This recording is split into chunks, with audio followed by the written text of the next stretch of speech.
Hi friends, இது நம்ம civil and business channel. இன்றைக்கி நம்ம பார்க்க போகிற வீடியோ என்ன அப்படின்னா, நீங்கள் இந்த ஃபீல்ட்லேயே புதுசு இல்லை அப்படின்னா, நீங்கள் ஒரு கிளைண்ட்டு உங்களுக்கு இப்போ ரூஃப் காங்கிரீட் போட போகிறாங்க, நான் என்னென்னலாம் பார்க்கணும் அப்படின்னு உங்களுக்கு ஒரு புரிதல் இல்லை அப்படின்னா உங்களுக்கான வீடியோ தான் இது. சரிங்களா? ரூஃப் காங்கிரீட் முன்னக்கூட்டி என்னென்னலாம் கவனிக்கணும் அப்படிங்கிறது அந்த வீடியோக்குள்ளோடி போக முடியும். நம்ம சிவில் அண்ட் பிஸ்னஸ் சேனல் மறக்காமல் சப்ஸ்கிரைப் பண்ணி அந்த பெல் ஐக்கனை கிளிக் பண்ணிடுங்க. வாங்க வீடியோக்குள்ளே போகலாம். ஃபஸ்ட்டு நீங்கள் செக் பண்ண வேண்டியது என்ன அப்படின்னா, அந்த ராடு. சரிங்களா? உங்களுக்கு நீங்கள் ஒரு செக்சுரல் டீட்டெயில் வாங்கி செக்சுரல் டிராயிங் வாங்கியிருந்தீங்க அப்படின்னா, அந்த செக்சுரல்ஸில் உள்ள ராடு என்ன அப்படின்னு நீங்கள் ஒரு இன்ஜினியர்கிட்ட கேட்டோ, இல்லை அப்படின்னா உங்கள்கிட்ட ஒரு இன்ஜினியர் கன்சல்ட்டிங் வச்சுருக்கீங்க, அந்த இன்ஜினியர்கிட்ட கேட்டோ என்ன ராடு, அந்த ராடோட எம்எம் கரெக்டு தானா அப்படிங்கிறத நீங்கள் உறுதிப்படுத்திக்கணும். இது என்ன எம்எம், இது 10 எம்எம், நான் டிஸ்ட்ரிபியூஷன் 8 எம்எம் போட்டிருக்கேன். ஸோ அது கரெக்டு தானா அப்படிங்கிறத உறுதிப்படுத்திக்கோங்க. ரெண்டாவது பார்த்தீங்க அப்படின்னா அதோடய ஸ்பேஸிங். சரிங்களா? ஸ்பேஸிங் கரெக்டு தானா அப்படிங்கிறத நான் மெயின் ராடை 6 இன்ச்சு வச்சுருக்கேன். டிஸ்ட்ரிபியூஷன் ஒரு 1/2 இன்ச்சு கூட்டியிருக்கேன். சரிங்களா? டிஸ்ட்ரிபியூஷன் ஒரு 1/2 இன்ச்சு இல்லை 3/4 இன்ச்சு கூட்டியிருப்பேன். இது பார்த்திங்கன்னா அதோட ஸ்பேஸிங்கை பொறுத்து. சரிங்களா? என்ன ஸ்பேஸிங் உங்களுக்கான செக்சுரல் இன்ஜினியரிங் என்ன ஸ்பேஸிங் கொடுத்துருக்காங்களோ அந்த ஸ்பேஸிங் படி அது கரெக்டு தானா அப்படிங்கிறத நீங்கள் ஒரு டேப்பை வச்சு அளந்து பார்த்துக்கோங்க. சரிங்களா? ரெண்டாவது பார்த்திங்கன்னா காலம் லேப்பிங். ஏன் இந்த காலம் லேப்பிங் நான் அந்த வீடியோலையும் சொல்லியிருப்பேன், ஆனால் இது ரொம்ப முக்கியமானது. ஏன் அப்படின்னா, நீங்கள் காலம் லேப் ரூஃப் முன்னக்கூட்டியே நீங்கள் பார்க்கல அப்படின்னா, உங்களுக்கு சில இடத்துலலாம் பார்த்துருக்கீங்க அப்படின்னா அந்த 1/2 அடி தான் இருக்கும். இந்த லேப்பே மொத்தமே 1/2 அடி தான் இருக்கும். சரிங்களா? 1/2 அடி இல்லை 1 அடி லேப் தான் இருக்கும். ஸோ அது நம்ம இன்கேஸ் நீங்கள் ஃப்யூச்சரில் நீங்கள் இதுக்கு மேலே ஒரு ஃப்ளோர் கட்டுறீங்க அப்படின்னா, அது உங்களுக்கு அந்த 1 அடி லேப் பிடிச்சி அதில் ஒரு ஸ்ட்ரென்த்துமே இருக்காது. அதனால தான் நம்ம லேப் ரொம்ப முக்கியம் அப்படிங்கிறேன். சரிங்களா? நான் இதில் பார்த்திங்கன்னா நம்ம குறைஞ்சது 2 அடியாக நான் இருக்கிற மாதிரி பார்த்துக்கிடுவேன். இது 2 அடி கூட தான் இருக்குது. சரிங்களா? அதனால் ஒரு 2 அடியாக லேப் இருக்கிற மாதிரி நீங்கள் ரூஃப் போடுறதுக்கு முன்னக்கூட்டியே நீங்கள் அதை செக் பண்ணிக்கோங்க. சரிங்களா? 16 நம்பர் ராட்னா ஒரு 80 சென்டி. சரிங்களா? 80 சென்டி ஆல்மோஸ்ட் ஒரு 2.5 அடியிலேருந்து 2.75 இருக்கும். சரிங்களா? இதை உறுதிப்படுத்திங்க. அது மாதிரி எலக்ட்ரிக்கல் பாயிண்ட் எல்லாம் கரெக்டு தானா அப்படிங்கிற அந்த எலக்ட்ரிக்கல் பாயிண்ட் வீடியோலையும் போட்டிருப்பேன். உங்கள் ஏரியாவுக்கு உங்களுக்கான இன்ஜினியரிங் என்ன பாயிண்ட் கொடுக்காங்க அப்படின்னா, இல்லை உங்களுக்கு என்னென்ன பாயிண்ட்லாம் தேவை அப்படிங்கிறத கரெக்டு தானா அப்படிங்கிறத ஒரு தடவைக்கு 2 தடவை செக் பண்ணிக்கோங்க ரூஃப் காங்கிரீட் போடுறதுக்கு முன்னக்கூட்டி.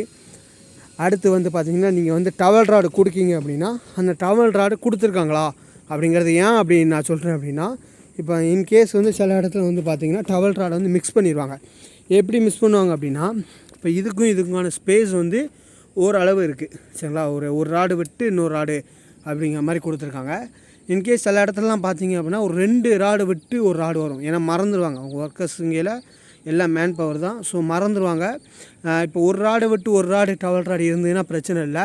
ஆனால் இந்த கார்னரில் எல்லா ராடும் உங்களுக்கு டவல் ராடு இருக்கணும். சரிங்களா? இந்த கார்னரில், ஏன்னா இதோட பாண்ட் மொத்தமே 2 அடி தான். ஸோ இதில் கட்டாயம் உங்களுக்கு இந்த டவல் ராடு இருக்கா அப்படிங்கிறத உறுதிப்படுத்திக்கோங்க. இதோட ஸ்பேன் கூட. ஸோ அதனால் இந்த ஸ்பேனில் 1 விட்டு 1 இருந்தாலும் பரவாயில்ல. ஆனால் அதிகமாக இல்லாத ஒரு 2 ராடை தள்ளி உங்களுக்கு ராடு இல்லாதவாறு ஸ்பேன் அதிகமாக இல்லாதவாறு பார்த்துக்கோங்க. அப்படி இருந்தது அப்படின்னா அதை நீங்கள் ஒரு டவல் ராடு எக்ஸ்ட்ரா கொடுத்துக்கோங்க. சரிங்களா? இதை கட்டாயம் செக் பண்ணுங்கள் ரூஃப் போடுறதுக்கு முன்னக்கூட்டி. ஏன்னா அதுக்கடுத்து நம்ம ஒட்டு வச்சு நம்ம வலையை வெட்ட முடியாது. அது ஸ்ட்ரென்த்து கிடையாது. ஸோ ரூஃப் போடுறதுக்கு முன்னக்கூட்டி அந்த டவல் ராடையும் கட்டாயம் செக் பண்ணிடுங்க. சரிங்களா? அது மாதிரி கிராங்க் பாயிண்ட்டு, கிராங்கு எல்லாம் கரெக்டாக வளர்ச்சிருக்காங்களா அப்படிங்கிறத பார்த்துக்கோங்க. இது கரெக்டாக இருக்கும். ஆல்மோஸ்ட் நம்மளுக்கு கிராங்க் எல்லாம் கரெக்டாக தான் இருக்கும். நம்ம மெயினாக பார்க்க வேண்டியது அந்த ராடு ஸ்பேஸிங்கு, அந்த 3 பாயிண்ட்டும். 4வது மெயினாக நம்ம பார்க்க வேண்டியது எலக்ட்ரிக்கலு. 5வது மெயினாக நம்ம பார்க்க வேண்டியது இந்த கன்சில்டு பீம் ப்ரொவைட் பண்ணியிருக்காங்களா அப்படிங்கிறத.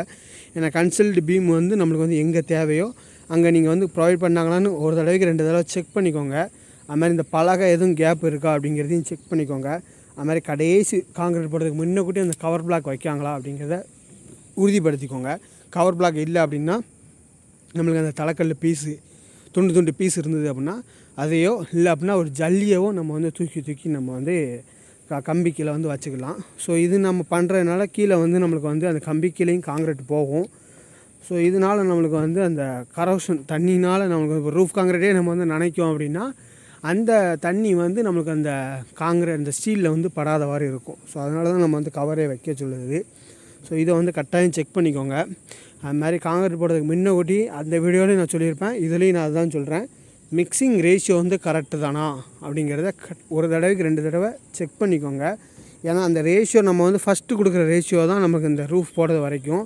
ஸோ அந்த 1:2:3 ஆர் அந்த M20 கிரேடு அந்த ரேஷியோ வந்து நீங்கள் என்ன ரேஷியோ உங்கள் செக்ஷனல் இன்ஜினியர் கொடுக்காரோ அந்த ரேஷியோ வந்து அது கரெக்டு தானா அப்படிங்கிறத செக் பண்ணிக்கோங்க. சரிங்களா? அவ்வளோதான். மேற்கொண்டு வந்து பார்த்திங்கன்னா நம்ம அந்த பாயிண்ட் நம்ம வந்து ஃபஸ்ட் ஃப்ளோருக்கு கொடுக்கோம் அப்படின்னா இதை வந்து நம்ம வந்து அடுத்த ஃப்ளோருக்கு நம்ம வந்து மேலே வந்து தூக்கி விடணும் அப்படின்னா இதை வந்து பார்த்துக்கோங்க. நமக்கு வந்து அடுத்த ஃப்ளோருக்கு வந்து நம்மளுக்கு வந்து பைப் வந்து மேலே வந்து கொடுத்துருக்காங்களா அப்படிங்கிறதையும். சரிங்களா? இந்த வீடியோ உங்களுக்கு வந்து யூஸ்ஃபுல்லாக இருக்கும்னு நினைக்கிறேன். இந்த வீடியோ உங்களுக்கு வந்து யூஸ்ஃபுல்லாக இருந்தது அப்படின்னா மறக்காமல் இந்த வீடியோ வந்து லைக் பண்ணுங்கள். உங்கள் ஃப்ரெண்ட்ஸுக்கு ஃபேமிலிக்கு யாருக்காவது யூஸ்ஃபுல்லாக இருக்கும் அப்படின்னா அவங்களுக்கு வந்து ஷேர் பண்ணுங்கள். உங்களுக்கு ஏதாவது planning, estimation, structural drawing, contract work எதாக இருந்தாலும் கீழே எனக்கு வந்து என்னோடய நம்பர் இருக்குது, நீங்கள் வந்து கான்டாக்ட் பண்ணுங்கள். தேங்க்யூ ஃபார் வாட்சிங் திஸ் வீடியோ. தேங்க்யூ.